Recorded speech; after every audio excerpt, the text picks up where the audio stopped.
مرحبا، معاكم دكتورة رقية القيسي من عيادات مستشفى الإمارات فرع الكونراد ومستشفى الإمارات موتور سيتي جراحة اليوم الواحد.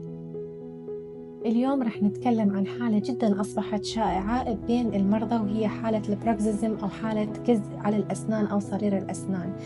طبعا الأسباب اللي الخاصة أو التابعة لهذه الحالة كثيرة ومتعددة. ممكن إنه يكون التعب أو الإرهاق، ممكن إنه يكون عندنا مشاكل بالنوم أو السنورينج أو حتى السليب أبنية. والسبب الثالث هو إنه بعض الأدوية مثل أدوية مضادة الاكتئاب. الأعراض، بالنسبة للأعراض إلها فهي أعراضها كثيرة وصعب المريض ينتبه عليها.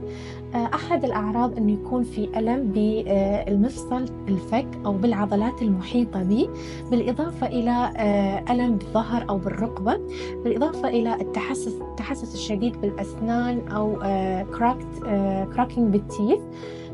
بالإضافة إلى أنه أسطح الأسنان تصير بيها وير أوف.